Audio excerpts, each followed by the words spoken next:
हाँ जी बेटा, very good evening. So we will start with the chapter number 7, P block elements. So as you know, P block elements in the modern periodic table lies exactly on the right hand side, group number 13 to group number 18. So actually P block elements are those in which the electronic configuration takes place in such a manner that last electron of a particular atom of an element enters in the p subshell. जैसा कि आप लोगों को पता ही है कि P block elements में हम उन एलिमेंट्स को रखते हैं जहां पे आपका जो एलिमेंट का लास्ट इलेक्ट्रॉन होता है, जब हम इलेक्ट्रॉनिक कॉन्फ़िगरेशन लिखते हैं तो अगर लास्ट इलेक्ट्रॉन पी सबशेल में एंटर कर रहा है तो हम उस केस में उस एलिमेंट को पी ब्लॉक जो है वो असाइन करते हैं. हम लोगों ने लास्ट टाइम +1 स्टैंडर्ड में क्लासिफिकेशन ऑफ एलिमेंट्स में कुछ प्रॉपर्टीज की थी जिसके accordingly distribution of different elements in different groups and periods discuss किया था सारे का सारा. तो वहां पे पी ब्लॉक एलिमेंट्स में वही रखे जाते हैं जहां पे लास्ट इलेक्ट्रॉन आपका पी सबशेल में एंटर करता है, where the last electron enters in the p subshell. Those elements are placed in p block. Now as p subshell contains only 3 orbitals and maximum 6 electrons can enter in these 3 orbitals. So therefore maximum of 6 electrons can enter in p subshell. Hence you can say there exist only 6 groups in the p block elements. Group number 13, 14, 15, 16, 17 and 18. Not more than 6 groups are there in p block, just because of the number of orbitals present in the p subshell and the maximum number of electron that can enter or that can be present in the p subshell. So ये सारी की सारी चीजें हमने +1 में की हुई हैं.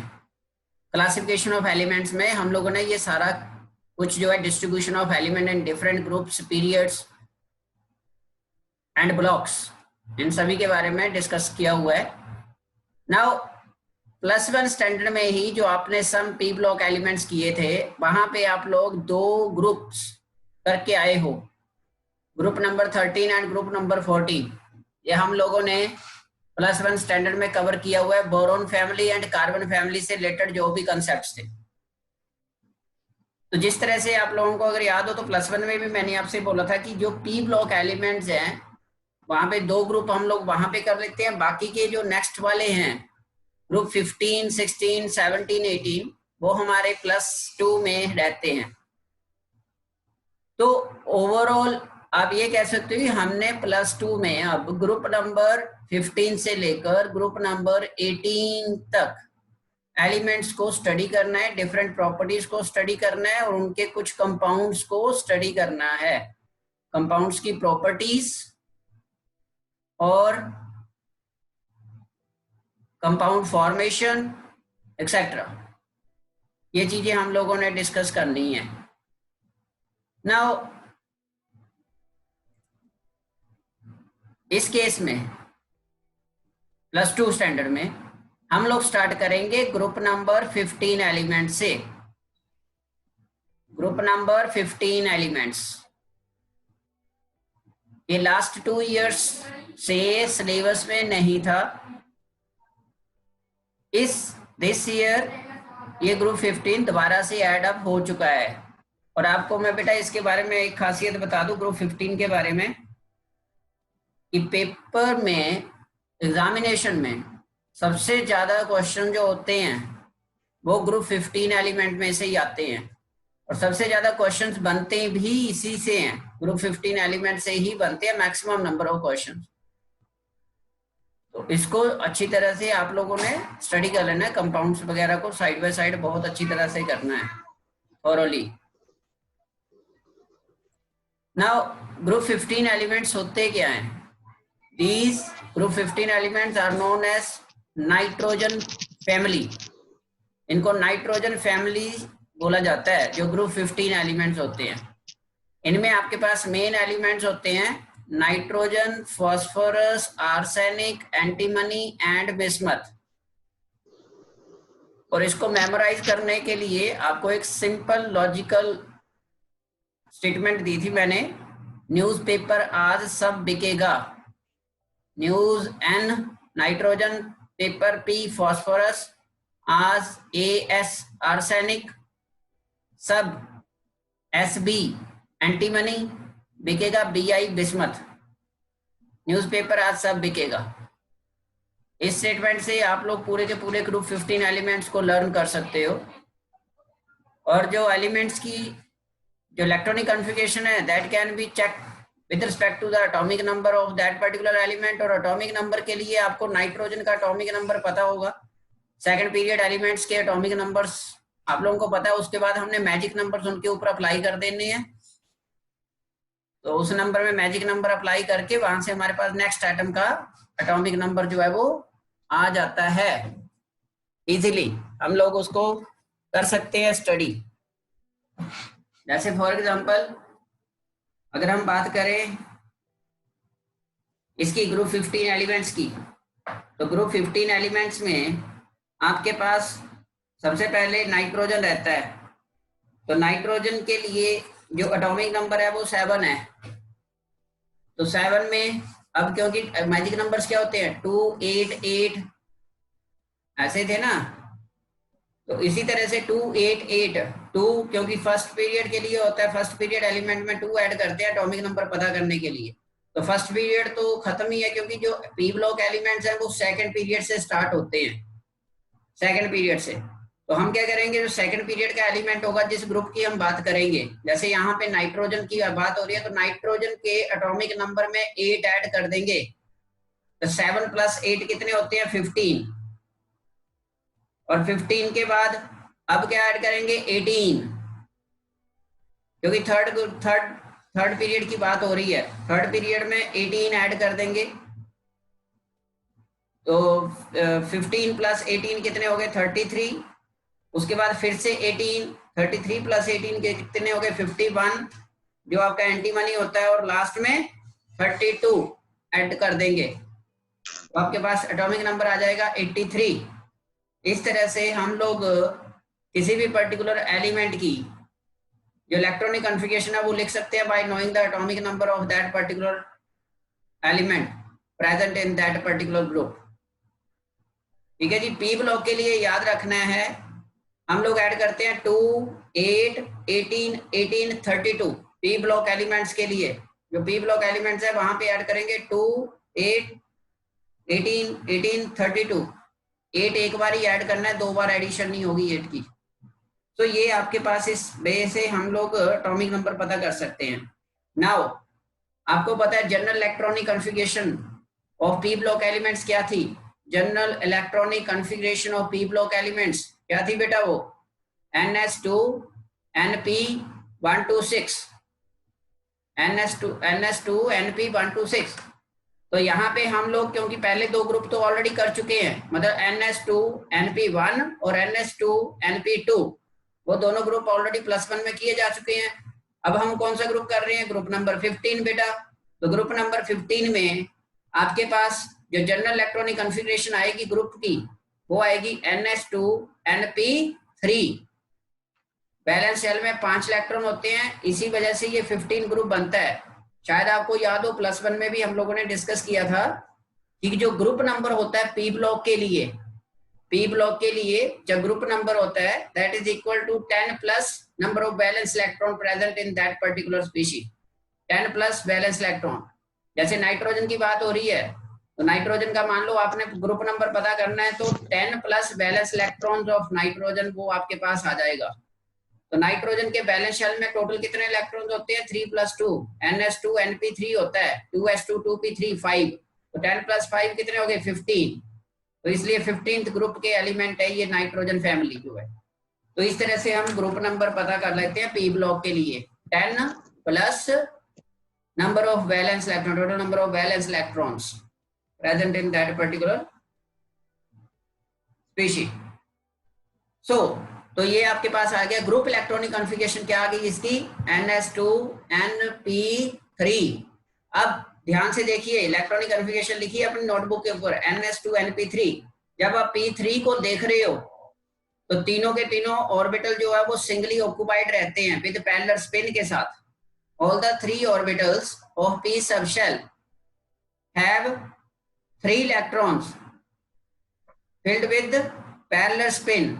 तो हम +1 में बेटा करके आए हैं कि in degenerate orbitals, if that particular degenerate orbital is exactly half filled or exactly fully filled, then that particular species is more stable than the others with incomplete electronic configuration। अगर degenerate orbital में आया degenerate orbitals of a particular subshell, जैसे P subshell और D and F subshell जो होते हैं, अगर ये सारे के सारे पार्शली फिल्ड रहते हैं, partially field means singly field रहते हैं, ठीक है जी, सिंगल सिंगल इलेक्ट्रॉन हर एक ऑर्बिटल में अगर लाई करता है, कंप्लीटली हाफ फिल्ड रहता है तो उस केस में, या फिर कंप्लीटली फुली फिल्ड रहता है तो उस केस में ये क्या रहते हैं, ज्यादा स्टेबल रहते हैं। They are highly stable species as compare to other. ठीक है जी, ये चीज याद रखनी है, आगे जाके यूज होगी जब हम लोग डिस्कस करेंगे इसकी प्रॉपर्टीज को। तो ये था आपका इलेक्ट्रॉनिक कॉन्फ़िगरेशन से related concept that P subshell में ग्रुप 15 एलिमेंट्स के केस में 3 ऑर्बिटल होते हैं और तीनों के तीनों ऑर्बिटल जो होते हैं वो सिंगली फिल्ड रहते हैं, मतलब कंप्लीटली हाफ फिल्ड रहते हैं। जो पी सबशेल होता है वो कंप्लीटली हाफ फिल्ड रहता है। और n की वैल्यू जो NS2Np3 बोल रहे हैं हम, जो n की वैल्यू है वो वेरी करती है आपकी 2 ऑनवर्ड्स, 2 to 6। ठीक है जी, जैसे नाइट्रोजन के केस में बैलेंस शेल कॉन्फ़िगरेशन बन गई 2s2 2p3, फास्फोरस के केस में बन जाएगी 3s2 3p3, आर्सेनिक के केस में 4s2 4p3, एंटीमनी के केस में 5s2 5p3 और बिस्मथ के केस में 6s2 6p3। ये general electronic valence shell electronic configuration of group 15 elements की इस तरह से आप डिस्कस करते हो। क्योंकि अब P जो है वो एग्जैक्टली हाफ फिल्ड है, that is 3 electrons are there, so therefore you can say that the group 15 elements की जो इलेक्ट्रॉनिक कॉन्फ़िगरेशन रहती है that is little bit stable रहती है then those of group 12 then those of group 14 as well as those of group 16। Group 15 जो है उसकी electronic configuration group 14 से भी स्टेबल रहती है और इसके आगे वाला ग्रुप 16 से भी ज्यादा स्टेबल रहती है। तो इसकी प्रॉपर्टीज जो होती हैं, जो ग्रुप 15 एलिमेंट्स होते हैं उनकी जो प्रॉपर्टीज होती हैं वो जस्ट क्या रहती हैं, अनॉमलस प्रॉपर्टीज रहती हैं with compare to these two groups, group number 14 and group number 16 से अगर कंपेयर करेंगे तो जनरल ट्रेंड को फॉलो नहीं करते। उस केस में कुछ प्रॉपर्टीज में जनरल ट्रेंड फॉलो नहीं होता, वो उसके पीछे कारण क्या है, stable half filled valence shell electronic configuration. बाकी अदर आगे की बात रही बोल रहा है मेटालिक करैक्टर वगैरह, नॉन मेटालिक करैक्टर, तो आपको पता है जब हम पीरियोडिक टेबल में लेफ्ट टू राइट मूव करते हैं बेटा तो उस केस में क्या होता है, metallic character goes on decreasing, metallic character decrease करता जाता है और नॉन मेटालिक करैक्टर जो है वो इंक्रीज करता जाता है left to right along a period जब मूव करते हैं द मॉडर्न पीरियोडिक टेबल। लेकिन अगर ग्रुप में हम लोग वेरी करते हैं टॉप टू बॉटम, किसी भी पर्टिकुलर ग्रुप में टॉप टू बॉटम वेरी करते हैं तो उस केस में क्या होता है बेटा, मेटालिक करैक्टर इंक्रीज करता है, मेटालिक करैक्टर इंक्रीजेस मतलब इलेक्ट्रोपॉजिटिव करैक्टर इंक्रीज करता है। ये जनरल केस है बेटा जो हमने classification of elements chapter number I think 3rd था +1 में, वहां पे हम लोग ये डिस्कस करके आए हैं। जिसको थोड़ी सी प्रॉब्लम रहेगी, नहीं पता चलेगा तो वो एक बार क्लासिफिकेशन ऑफ एलिमेंट्स में जनरल ट्रेंड्स को डिस्कस कर ले, क्योंकि वो बहुत ज्यादा यूटिलाइज होने वाले हैं इन दोनों चैप्टर्स में। यहाँ से बनेंगे बेटा रीजनिंग क्वेश्चन और उन रीजनिंग क्वेश्चंस के आंसर आपको बेसिक कंसेप्ट से मिलेंगे जो आपको चैप्टर नंबर 3 ऑफ +1 केमिस्ट्री वहां से आपको मिलेगा। तो उसको एक बार डिटेल में दोबारा स्टडी कर लेना है जिन बच्चों को थोड़ी बहुत प्रॉब्लम रहेगी इस पर्टिकुलर केस में।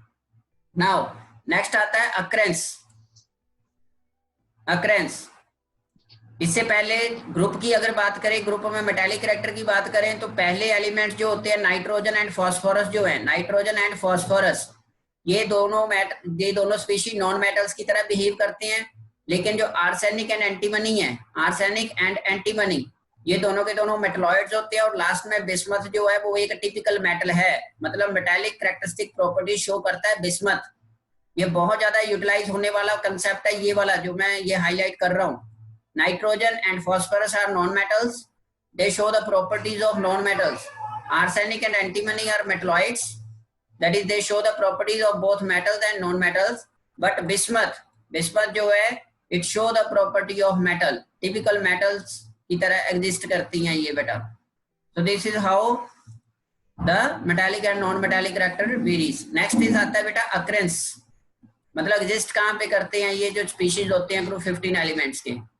तो बेटा है क्या, जो मोलिकुलर नाइट्रोजन है, मतलब नाइट्रोजन की अगर हम बात करें तो मोलिकुलर नाइट्रोजन की फॉर्म में N2 की फॉर्म में नाइट्रोजन ज्यादा मात्रा में एग्जिस्ट करता है।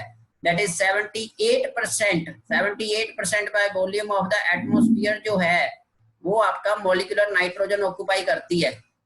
Molecular nitrogen comprises 78% by volume of the atmosphere. ठीक है जी। इन द अर्थ क्रस्ट की अगर बात करें, अर्थ क्रस्ट के केस में ये रहता है। और इसके अलावा it occurs as sodium nitrate NaNO3, इसको चाइल्ड साल्ट बोला जाता है, चाइल्ड सॉल्ट पीटर। दो होते हैं हमारे पास ये स्पेशल नेम वाले, एक होता है चाइल्ड सॉल्ट पीटर, एक होता है Indian salt Peter. Child salt Peter sodium nitrate को बोला जाता है बेटा।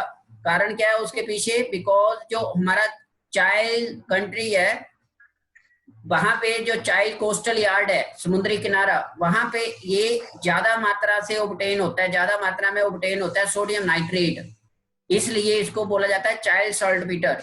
और इसके अलावा जो आपके पास पोटाशियम नाइट्रेट होता है, पोटाशियम नाइट्रेट KNO3, उसको बोला जाता है Indian salt Peter, Indian salt Peter, क्योंकि वो जो इंडियन कोस्टल यार्ड है वहां पे वो ज्यादा मात्रा में पाया जाता है पोटाशियम नाइट्रेट को। Potassium nitrate is called as Indian saltpetre. इनके पीछे का कारण है इनकी जो एग्जिस्टेंस है रिस्पेक्टिव कंट्रीज में।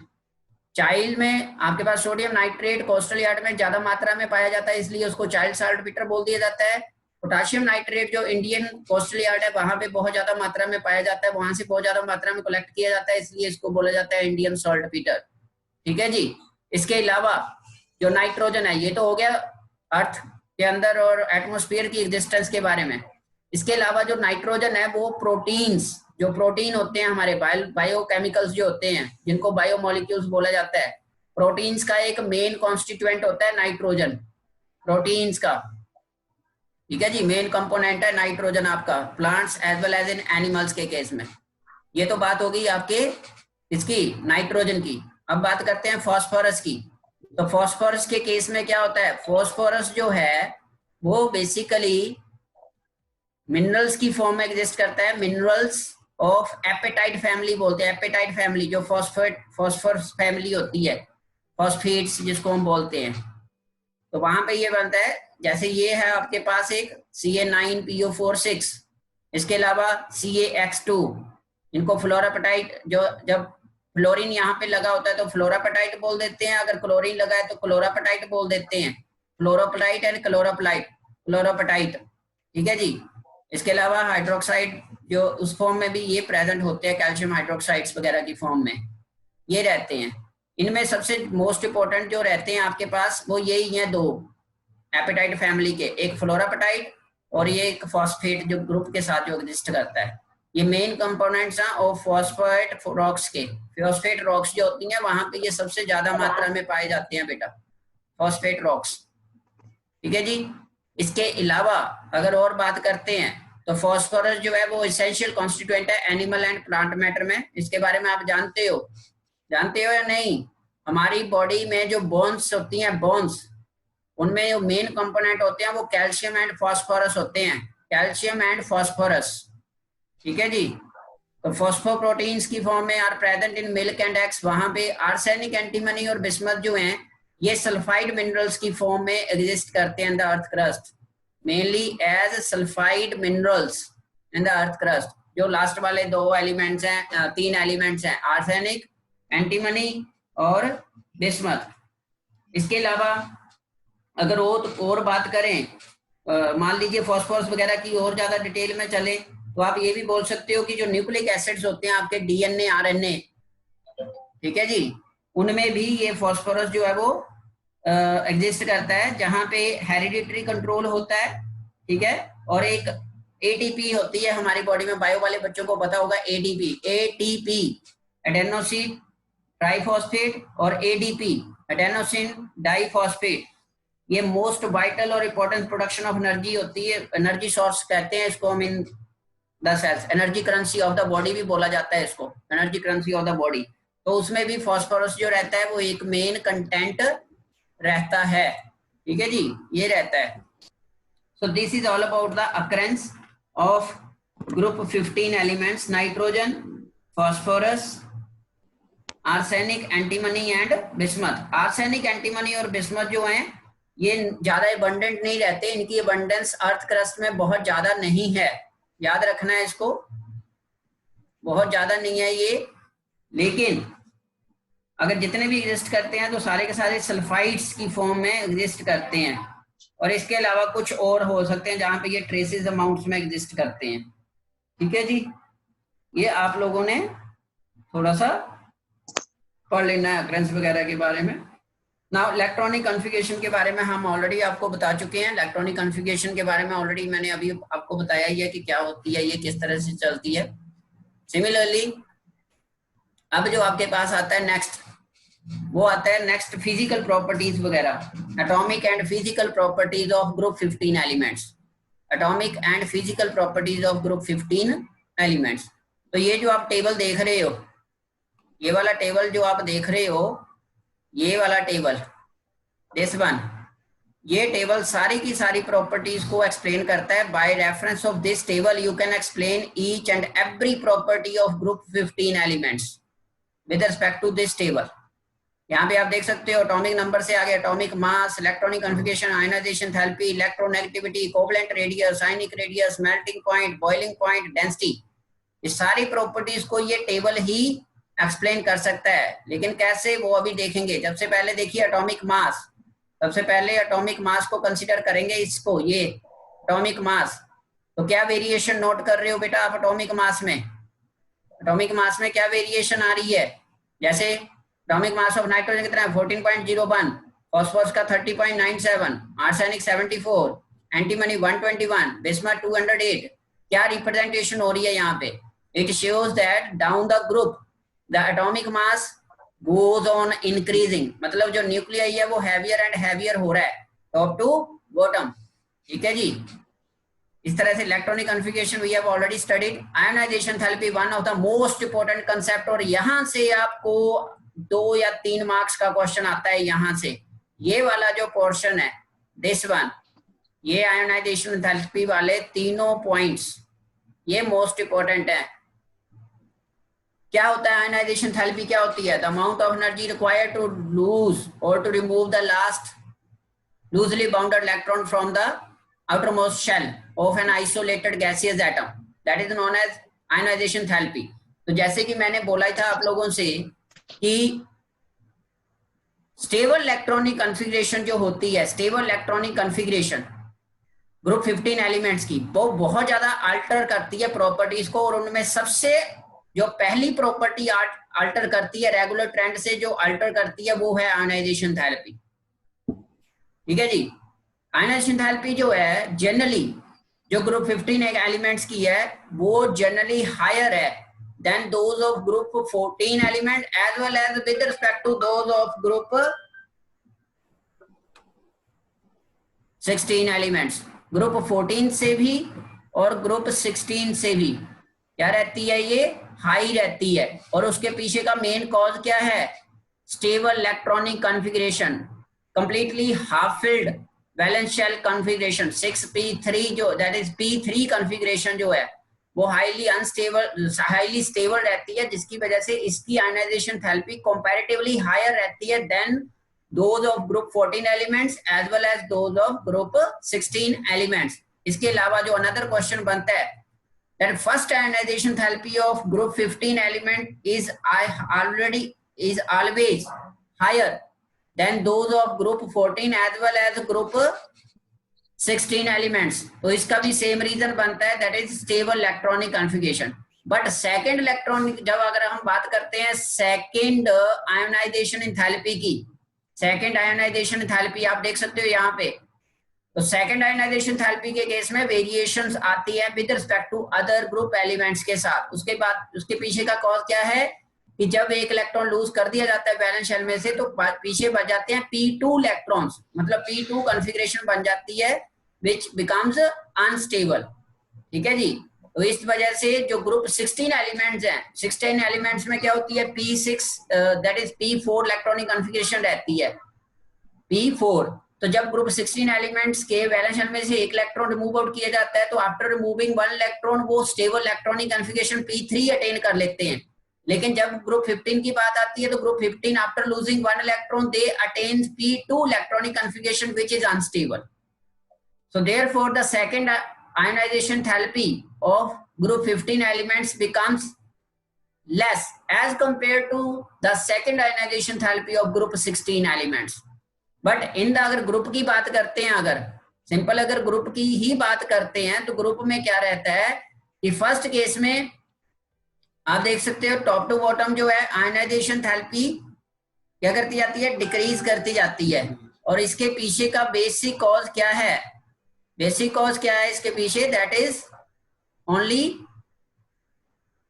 क्या कहेंगे, एक तो साइज आ गया आपका टॉप टू बॉटम, साइज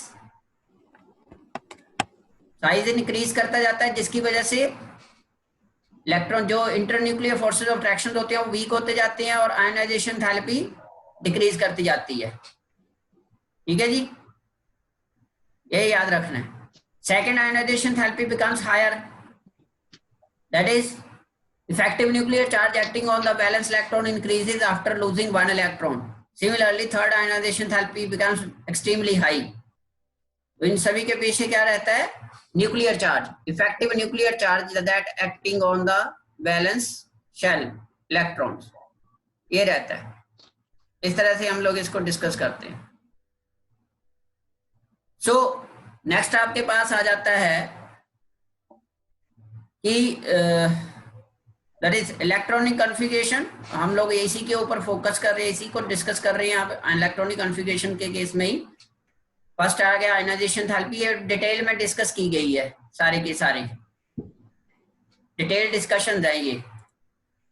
ठीक है जी। Ionization enthalpy decreases down the group due to gradual increase in the atomic size because of extra stable half filled p orbital, जो आपको अभी बताया ही है इस तरह से। सिमिलरली नेक्स्ट आता है इलेक्ट्रोनेगेटिविटी। इलेक्ट्रोनेगेटिविटी वैल्यू के केस की अगर बात करें तो generally decrease down the group रहती है विद इंक्रीजिंग एटॉमिक साइज। लेकिन अगर बात करें इसकी ग्रुप 15 की स्पेशली बात करते हैं तो ग्रुप 14 एलिमेंट से ये ज्यादा इलेक्ट्रोनेगेटिव एलिमेंट्स होते हैं और ग्रुप 16 से कम इलेक्ट्रोनेगेटिविटी होती है। यहाँ पे जनरल ट्रेंड फॉलो होता है इस केस में। नेक्स्ट आपके पास आता है फिजिकल प्रॉपर्टीज आगे वाली। तो फिजिकल प्रॉपर्टीज के केस में सारे के सारे एलिमेंट्स जो हैं इस ग्रुप के वो पॉलीएटॉमिक नेचर के होते हैं। डाई नाइट्रोजन डायटोमिक गैस है, जबकि बाकी सारे के सारे सॉलिड्स होते हैं। ठीक है। Why N2 exists as a gas, उसके पीछे आप एक क्वेश्चन बनते हैं सारे, Why N2 is gas at room temperature, तो उसके पीछे का कॉज है उसका small size and p pi bonding, d orbitals absent रहते हैं। ठीक है जी। तो जिसकी वजह से वो गैसियस स्टेट में एग्जिस्ट करते हैं, ओनली एसोसिएट नहीं कर पाते molecules. Metallic character increase down the group. Nitrogen and phosphorus दोनों नॉन मेटल्स है, आर्सेनिक एंड, ये पहले ही बता दिया गया आपको। और इसके पीछे का कारण है due to decrease in ionization enthalpy and increase in atomic size. बाकी अगर बॉइलिंग पॉइंट्स की बात करें तो इंक्रीज करते हैं from top to bottom in the group, but the melting point increases up to arsenic के तक इंक्रीज करता है and then decreases up to bismuth, nitrogen को छोड़कर। बाकी सारे के सारे एलिमेंट जो हैं वो एलोट्रोपी शो करते हैं। All the elements other than nitrogen except nitrogen show the allotropy. अब यहाँ से आपके कुछ क्वेश्चंस बनते हैं इन प्रॉपर्टीज में से, electronegativity, ionisation enthalpy, atomic and ionic radii. तो एटॉमिक एंड आयनिक रेडियाई तो जनरल ट्रेंड ही है, जैसे कि हम लोगों ने डिस्कस किया ही हुआ है। जनरल प्रॉपर्टीज में आप लोगों ने डिस्कस किया हुआ है, वही है ये सारे का सारा। ठीक है जी।